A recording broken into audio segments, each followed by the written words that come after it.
Pramuka. Selamat siang kakak-kakak. Jumpa lagi dengan saya Kak Yanti dalam kursus Mahir Dasar Kuartir Cabang Kota Surakarta. Kakak-kakak, saya berharap kakak-kakak tetap dalam kondisi sehat, semangat, happy, dan juga bersukacita dalam segala hal. Karena itulah yang akan membangkitkan imun kita. Kakak-kakak, saat ini kita akan masuk dalam materi kursus Mahir Dasar, yaitu tentang metode membina penggalang.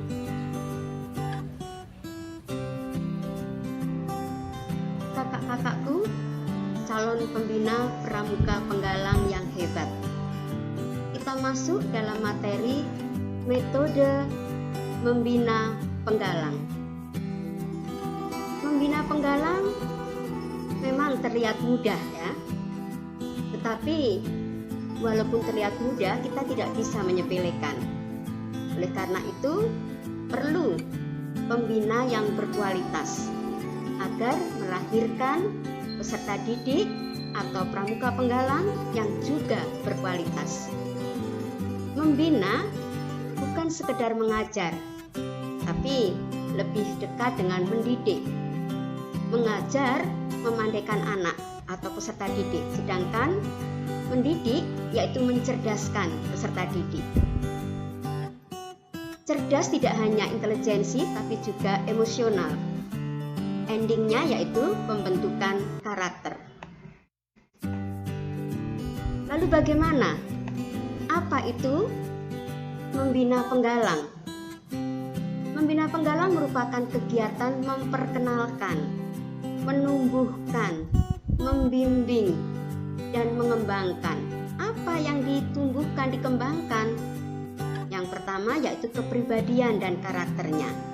Yang kedua, kepribadian dan karakternya, kemudian pengetahuan dan juga keterampilannya.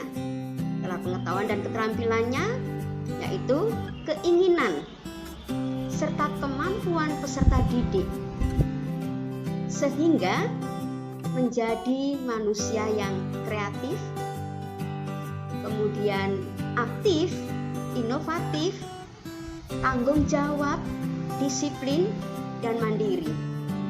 Syarat penting dalam membina adalah memahami peserta didik, yaitu dengan mengetahui sifat kejiwaan peserta didik, khususnya sifat anak-anak usia penggalang, yaitu antara 11 sampai 15 tahun. Kemudian mengetahui keinginan atau kebutuhan peserta didik. Jadi, untuk itu libatkan di dalam membuat program latihan, sehingga peserta didik merasa rindu dengan kegiatan itu karena dia merasa ikut untuk membuat program latihan itu. Kemudian mengetahui latar belakang baik itu budaya, sosial, ekonomi peserta didik, sehingga hubungan kita dengan peserta didik lebih dekat. Tidak sekedar hubungan antara siswa dengan guru, melainkan antara kakak dengan adik. Lalu bagaimana sifat-sifat pramuka penggalang? Sebagian sifat-sifat siaga memang masih ada ya, khususnya untuk penggalang yang duduk di sekolah dasar. Memang sih variatif masing-masing anak. Sifat penggalang yang lain senang bergerak, senang mengembara, usil, lincah, senang mencoba-coba, dan mulai menyukai lawan jenis. Suka dengan sifat-sifat kepahlawanan. Ini sifat-sifat pramuka penggalang, di mana kita sebagai seorang pembina memang harus tahu dulu sifat-sifat penggalang seperti apa. Adapun kegiatan latihan penggalang ya, yang disukai yaitu kegiatan yang menantang. Contohnya pengembaraan atau hiking, climbing, camping, rowing, rafting, orienteering. Sangat disukai oleh anak-anak usia penggalang, khususnya penggalang-penggalang yang SMP ini. Namun demikian kakak harus dipersiapkan dengan teliti faktor keamanannya dan tidak boleh terlalu sering dilakukan. Kegiatan yang mengacu kedisiplinan sangat penting.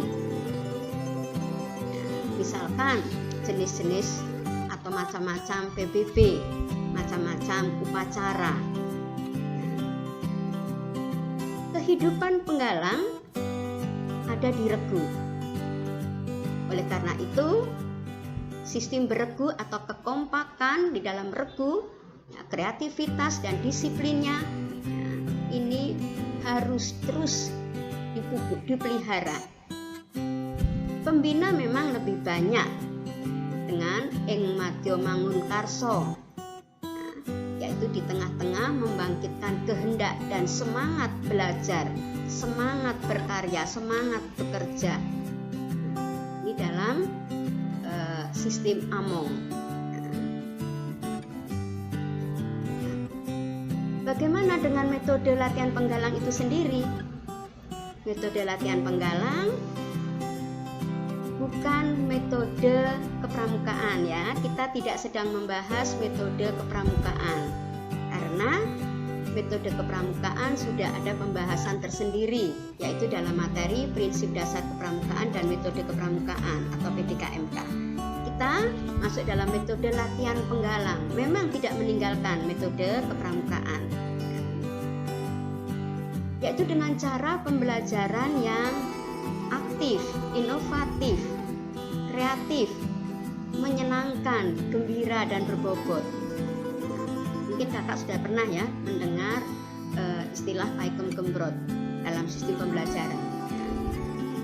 Ya, Pakem Gembrot, yaitu pembelajaran yang aktif, inovatif, kreatif, efektif, menyenangkan, gembira, dan berbobot, sehingga dapat memberikan makna bagi peserta didik. Jadi, di sini pembina dituntut untuk kreatif, yang bisa menciptakan suasana latihan yang beragam dan menarik bagi peserta didik, dan efektif dalam memanfaatkan waktu untuk mencapai hasil latihan yang baik yang dapat memberikan pengalaman bagi peserta didik. Selain itu kakak, pembina berusaha untuk bisa menciptakan suasana latihan yang menyenangkan bagi anggota pramuka penggalang atau peserta didik. Juga membuat peserta didik itu sendiri menjadi gembira, dalam arti antusias, semangat, dan yang tidak kalah penting adalah kegiatannya berbobot, bermutu, mengandung nilai-nilai pendidikan. Nah, metode dan alat untuk menyajikan kegiatan latihan penggalang diantaranya yaitu bermain. Bermain sebagai alat pendidikan untuk mencapai tujuan, yaitu tujuan gerakan pramuka. Menyanyi, ini juga bisa menjadi metode atau alat penyajian dalam kegiatan latihan penggalang. Lomba, kemudian ada metode bermain peran, metode bercerita, kerja kelompok, surprise, ya, demonstrasi, dan lain-lain. Ini adalah metode dan alat untuk menyajikan kegiatan latihan penggalang. Semua ini kakak, tujuan akhirnya adalah pembentukan karakter.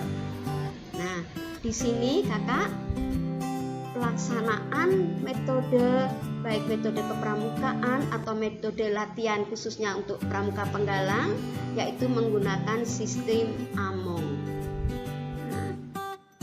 Nah, pelaksanaan sistem Among oleh pembina yang seperti apa? Kita semua tahu ada Ing Harso Sungtulodo, ya. Kemudian Ing Madya Mangunkarso dan Tuturi Handayani. Yang di sebelah kanan ini kakak adalah bimbingan langsung yang diberikan peserta didik. Kemudian yang sebelah kiri ada bimbingan tak langsung yang diberikan oleh pembina kepada peserta didik. Nah, bagaimana dengan presentasinya? Nah, untuk Ing Ngarso Sung Tulodo ini diberikan sama besar, baik itu oleh siaga, penggalang, penegak maupun pandega, yaitu masing-masing presentasinya yaitu 20%. Sedangkan untuk siaga, untuk tuturi handayanya 10%. Bimbingan langsung memang besar di Ing Madya Mangunkarso, yaitu di tengah membangun kehendak. Ada 70% tersendiri untuk siaga. Lalu bagaimana dengan penggalang? Untuk penggalang sama tadi Ing Ngarso Sung Tulodo adalah 20% ya. Kemudian untuk tuturi handayaninya ini ada 30%. Dengan demikian Ing Madya Mangunkarso 50% tersendiri. Masih besar ya, bimbingan langsungnya. Kemudian untuk penegak ini Ing Ngarso Sung Tulodo 20%. Kemudian tuturi handayaninya ada 50%. Dengan demikian yang 30% adalah Ing Madya Mangunkarso. Nah, memang bimbingan tak langsung ini besar sekali di pandega. Di pandega di sini 70% tersendiri untuk bimbingan tak langsung atau yaitu tuturi handayani. Di belakang memberikan dorongan tadi. Sementara untuk Ing Madya Mangunkarsonya hanya 10%. Ini kakak pelaksanaan sistem Among ya, yang dilakukan oleh pembina ya, mengacu pada pembelajaran Ki Hajar Dewantoro. Demikian kakak materi kursus mahir dasar tentang metode membina penggalang. Terima kasih atas perhatiannya. Jangan lupa tetap happy dan jaga prokes, semangat, dan salam pramuka.